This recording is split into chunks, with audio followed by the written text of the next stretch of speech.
Berlatar di kota New York, kisah akan berfokus pada seorang wanita bernama Erika, seorang penyiar radio yang sangat menikmati profesinya yang hal itu dibuktikan dengan usia dia bekerja yang sudah bertahun-tahun lamanya. Erika sendiri memiliki seorang suami bernama David yang merupakan perawat di salah satu rumah sakit yang ketika sudah bertemu terlihat jika pasangan ini adalah dua sejoli yang saling mencintai, dua orang biasa yang menjalani kehidupan normal pada umumnya yang tidak ingin terlibat dengan hal-hal yang bersifat adrenalin. Erika dan David pun mampir sebentar ke apartemen untuk mengajak anjing mereka jalan-jalan yang setibanya di sebuah taman dan waktu sudah menunjukkan ba'da isya, mereka terlihat sedang mengobrol sambil berjalan santai di sekitaran taman yang sepi pengunjung hingga David tak sengaja melempar bola ke dalam terowongan yang dikejar oleh si anjing. Mereka berdua pun mulai mencari-carinya dan tiba-tiba Oh, come on, man. ya, ada tiga pemuda berandalan yang bermaksud merampas harta benda, di mana salah satunya terlihat memegang sebuah kamera merekam aksi kriminal ini. David yang sejatinya cinta damai dan tak ingin terlibat masalah pun memilih untuk menyerahkan semua uang yang ada di dompetnya. Tetapi nampaknya ketiga berdebah ini tak puas hanya dengan mendapatkan uang saja, tetapi juga ingin semacam adrenalin dengan cara mencari keributan sehingga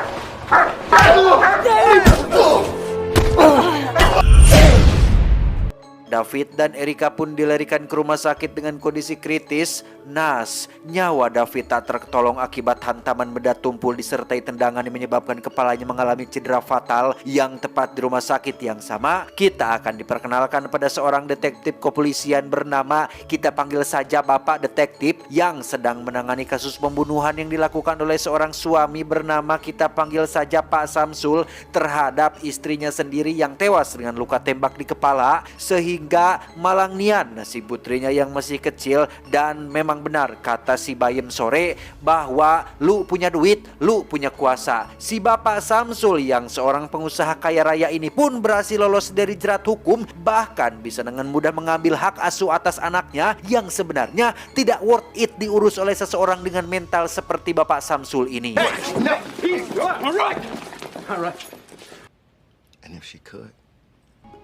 1 minggu kemudian Erika akhirnya pulih, tapi tidak dengan kondisi psikologinya. Bayangkan ketika Anda baru pulih dari rasa sakit yang mendera tubuh, kini Anda harus bisa membiasakan diri menerima kenyataan bahwa seseorang yang paling Anda kasihi sudah tiada. Ditambah pihak kepolisian terus mengajukan pertanyaan terkait ciri-ciri pelaku pada malam kejadian tanpa melihat kondisi mental yang dialami oleh Erika saat ini.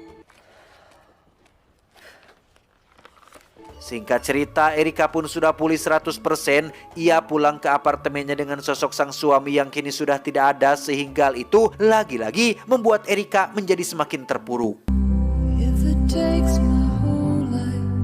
Karena tak kunjung ada kabar mengenai perkembangan kasusnya, Erika pun mendatangi kantor kepolisian setempat untuk menanyakan perihal terkait kemajuan dari penyelidikan pelaku yang menewaskan suaminya. Dan nampaknya kasus Erika seolah tidak dijadikan prioritas utama, alias dianggap tidak terlalu penting-penting amat, sehingga ia harus membuat ulang laporan dan menunggu selama beberapa jam sampai ada petugas yang akan memanggilnya.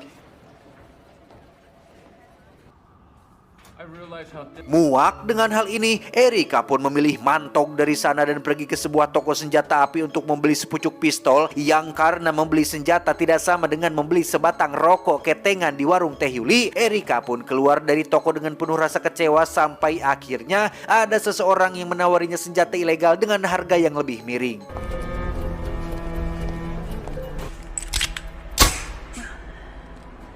Malamnya, tepat saat Erika sedang berada di minimarket, kejadian tak terduga pun terjadi ketika seorang suami sekaligus pelaku kriminal dengan teganya menembak istrinya yang tiada lain adalah kasir minimarket itu sendiri. Sehingga Erika yang kepalang berada di waktu dan tempat yang salah pun tidak memiliki pilihan lain selain melakukan sebuah tindakan berani, yaitu membunuh si pelaku menggunakan senjata ilegal yang baru dibelinya.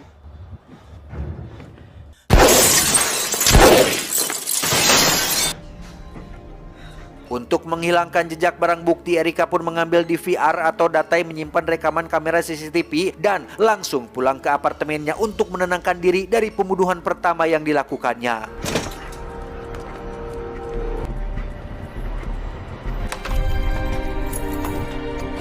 Tak lama, minimarket itu pun sudah dipenuhi oleh para petugas yang berwajib yang kebetulan ada si detektif yang ikut datang memeriksa. Awalnya mereka kira ini adalah aksi perampokan, tapi si detektif menemukan sebuah fakta menarik bahwa dari 3 peluru yang dilepaskan, hanya 1 peluru saja yang mengenai si pria, sehingga bisa disimpulkan bahwa tersangka adalah seorang amatir yang baru pertama kali memegang senjata api.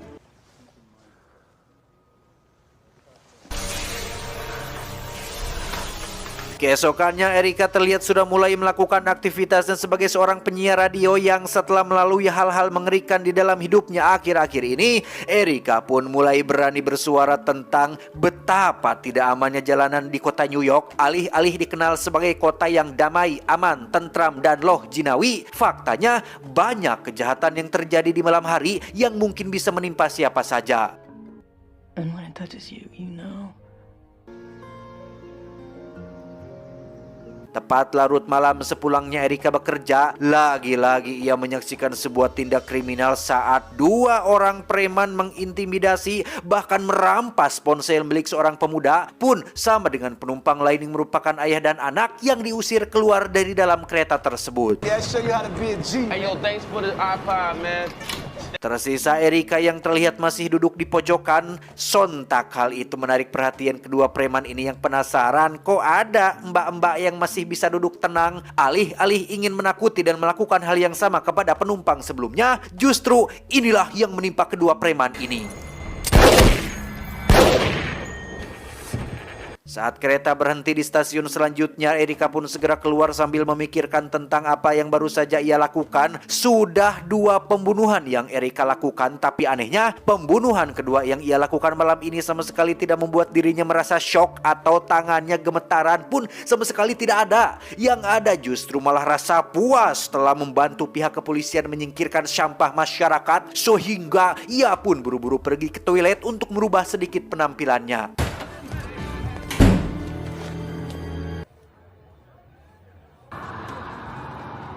Tak butuh waktu lama bagi si detektif dan pihaknya melakukan olah TKP. Kejadian ini langsung menarik perhatian para wartawan yang ingin mengetahui apa yang terjadi. Apakah Batman baru saja beraksi atau ada pahlawan lain yang terlibat dalam aksi akhir-akhir ini? Si detektif memilih untuk menghindar, yang secara kebetulan ia melihat gerak-gerik mencurigakan dari seorang wanita yang tiada lain adalah Erika yang baru saja keluar dari toilet. Namun setelah mengaku bahwa dirinya hanyalah seorang penyiar yang sedang mencari berita, si detektif pun membiarkan Erika pergi.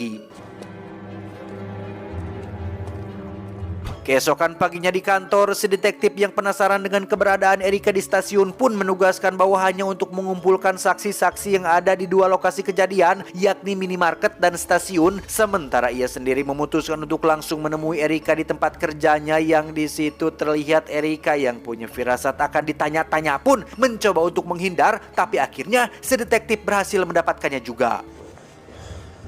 You remember me from last night? Setelah meminta keterangan terkait insiden yang menimpa suaminya, Erika pun ditanya sebuah pertanyaan yang akan cukup sulit untuk dijawab, yaitu tentang bagaimana Erika bisa bangkit secepat ini. Karena biasanya seseorang yang baru mengalami insiden mengerikan, terlebih lagi kehilangan orang yang disayang, biasanya butuh waktu lama untuk pulih, bahkan untuk bisa kembali beraktivitas seperti sedia kala. Tapi ini si Erika yang baru 1 bulan lebih sejak tragedi mengerikannya bisa langsung jag-jag waringkas seolah tidak terjadi apa-apa. Yang sebenarnya pertanyaan ini adalah pertanyaan jebakan untuk si detektif membuktikan keterlibatan Erika dalam 2 insiden yang terjadi baru-baru ini. I warn you. I don't sleep. Sukses beralibi di depan si detektif, Erika terlihat sengaja pulang kerja dengan melewati jalanan sepi yang sering terjadi aksi kriminal. Dan benar saja, niat Erika untuk menemukan kejahatan pun langsung dikabulkan saat ia mendapati gadis belia tengah tergulai lemas di dalam sebuah mobil bersama dengan seorang om-om. Dengan berpura-pura menjadi wanita pengencrit, Erika pun berhasil masuk ke dalam mobil tersebut hingga diketahuilah bahwa gadis belia ini adalah seorang pecandu yang akan dijual kepada pria hidung belang. Sehingga fix, inilah saatnya Erika beraksi dan berhasil membawa si gadis pergi tanpa ada jatuh korban jiwa. Come on. Tak diduga, si om-om rupanya tak terima dengan apa yang dilakukan oleh Erika, sehingga ia pun nekat tancap gas dan bermaksud untuk menabrak mereka berdua. Tapi tiba-tiba Si om-om pun tewas di tempat, sedangkan si gadis yang sempat tertabrak berhasil selamat berkat pertolongan medis yang cepat tanggap, sehingga Erika bisa pergi dengan tenang tanpa harus hadir di tempat. To that other. She is gone. Tak disangka peristiwa tadi malam pun menjadi awal viralnya aksi heroik Erika yang berhasil memberantas kriminalitas yang terjadi di kota New York. Hal itu terbukti dari banyaknya respon positif serta dukungan dari para pendengar yang mengatakan jika Tuhan sudah mengirimkan seseorang yang berani, satu orang yang berani, the brave one, bertindak, yang berani bertindak, berani membasmi kebatilan dan membela kebetulan terlepas dari siapapun orangnya, mau itu Batman, Gundala, Iron Man, Cak-Cakman, siapapun itu. Yang terpenting, masyarakat bisa merasakan dampak dari kurangnya kriminalitas berkat aksi yang telah dilakukan si pemberani yang tiada lain sebenarnya adalah si penyiar radio itu sendiri. I think it's good for New York. I mean, this city was turning into Disney. Merasa punya pendukung, merasa punya fans militan, merasa termotivasi oleh suara-suara dan respon positif dari semua orang, Erika kembali terjun di malam hari dengan target barunya, yakni seorang pengusaha kaya raya yang tiada lain adalah Bapak Samsul yang sempat muncul di awal, yang diketahui lolos dari jerat hukum setelah menewaskan istrinya sendiri. Yang sambil menunggu Pak Samsul muncul, Erika yang tidak punya siapa-siapa untuk diajak ngobrol pun seketika teringat dengan Bapak Detektif. Yang bodohnya Erika, sesaat sebelum ia melakukan aksinya, ia justru malah menghubungi seorang detektif yang punya insting tajam, yang justru malah memperkuat dugaan jika Erika lah pelaku dari aksi yang terjadi akhir-akhir ini. Stay on the phone with you until you go to sleep. No. Tak lama muncullah Pak Samsul, Erika dan beliau pun berada dalam satu lift yang sama menuju lantai atas tempat mobilnya terparkir. Dan seperti biasa, sebelum melakukan eksekusi, selalu saja diawali dengan perbincangan dan tata tete yang mengulur-ngulur waktu dan lelah, yang pada akhirnya Erika pun harus kerepotan sendiri ketika Pak Samsul menyerangnya menggunakan linggis dan... Camera there. Pak Samsul pun tewas jatuh dari lantai atas. Si detektif dan tim langsung melakukan olah TKP. Sementara Erika yang terluka akibat serangan linggis pun ditolong oleh salah satu tetangga yang dengan baik hati mau mengobati lukanya dan memberi dukungan penuh atas apa yang sudah Erika perbuat barusan.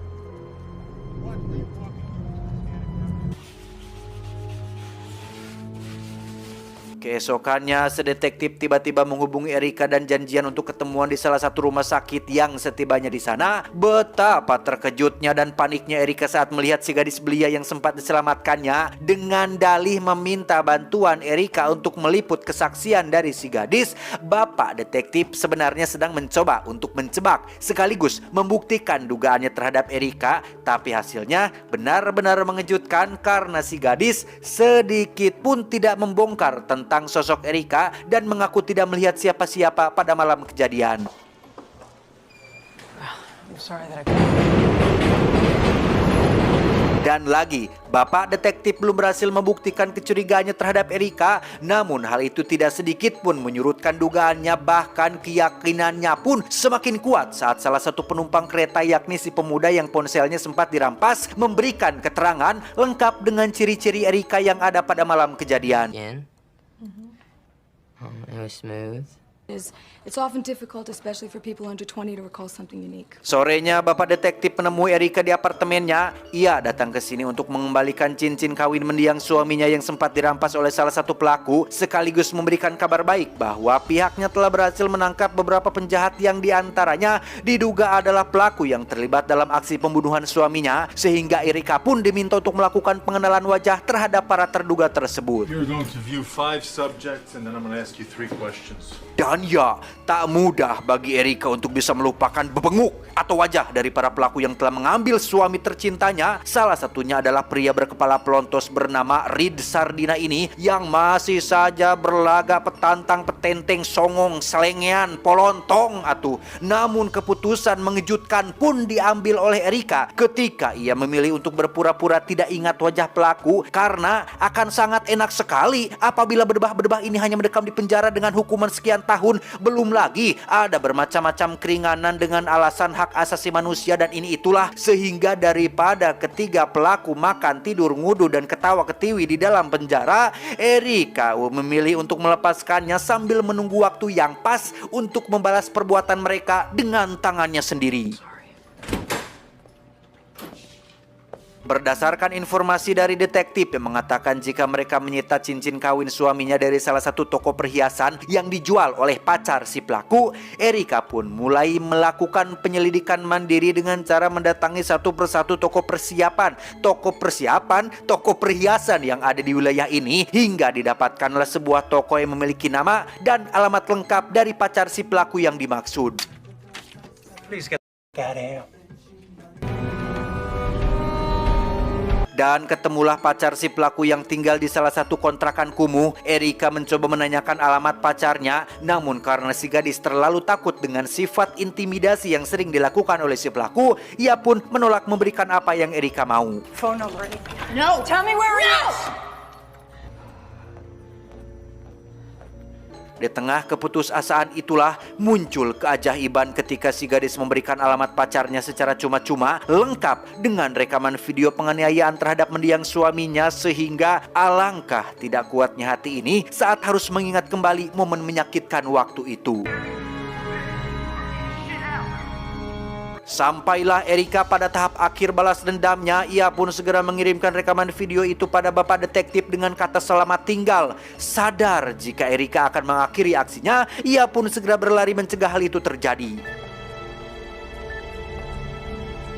And I need an address for Reed Bryant. He came in. Dan inilah yang ditunggu-tunggu. Erika telah sampai di lokasi yang menjadi tempat tinggal para pelaku dan terlihat di sana ada 3 pelaku yang sedang berkumpul tertawa terbahak-bahak karena berhasil lolos dari jerat hukum. Yang di situ juga ada anjing milik suaminya yang diambil alih pada saat malam kejadian. Rasa ingin segera mencabik-cabik mereka bertiga, Erika mencoba menahan emosinya untuk tetap tenang, bahkan sempat menyapa salah satu pelaku sebelum akhirnya melepaskan satu tembakan tepat di kepalanya dan... I want my dog back. 2 pelaku lain pun lari terbirit-birit, di mana Erika yang sudah mendapatkan kembali si anjing pun segera melepaskannya untuk mengejar satu dari 2 pelaku yang tersisa. Yang tepat saat si anjing akan ditembak, muncullah Erika dari belakang dan berhasil melepaskan tembakan menembus dan merobek dada manusia biadab ini. Tinggal tersisa 1 pelaku lagi. Erika mendapat sedikit kesulitan saat si pelaku memukulnya dari belakang, tepat saat Pak Detektif muncul dan meminta si pelaku untuk segera berbaring di lantai. Dengan cepat Erika mengambil pistol dan mengarahkannya kepada si pelaku yang sedang terbaring. Si pelaku benar-benar tak berdaya dan hanya bisa menggantungkan nyawanya pada si detektif, berharap beliau berhasil membujuk Erika agar tidak menembaknya. Dan apa yang akan terjadi selanjutnya benar-benar mengejutkan, karena ternyata sedetektif yang seharusnya menjalankan tugas sebagai penegak hukum pun lebih mengedepankan nalurinya sebagai sesama manusia, memahami rasa sakit yang dirasakan oleh Erika, tahu apa yang benar-benar Erika inginkan, sehingga untuk membuat Erika berhenti main hakim sendiri, Pak Detektif tidak punya pilihan lain selain memberikan Erika membiarkan Erika membunuh pelaku tersebut. Mamam. Kurang baik apalagi Bapak Detektif kepolisian ini ketika beliau meminta Erika untuk menembak bahunya agar kejadian ini tampak seperti dilakukan oleh orang lain. Yang setelah dendamnya terbalaskan, Erika diminta untuk menghentikan aksi main hakimnya sendiri demi untuk kebaikannya sendiri. Tamat ending yang cukup mendendamkan. Nyawa dibayar nyawa. Ketika hukuman manusia tidak berlaku, maka hukum rimbalah yang berbicara. Meski salah dan dilihat dari sudut manapun tetap tidak bisa dibenarkan. Setidaknya beberapa manusia jahat dan merugikan bisa sedikit berkurang dari muka bumi ini. Bagaimana menurut teman-teman? Seru tidak ceritanya? Apakah biasa-biasa saja? Apakah menggugah emosi dan kebrutalan? Apakah datar-datar saja? Coba tulis komentar kalian di kolom komentar YouTube-nya Om Deddy Corbuzier.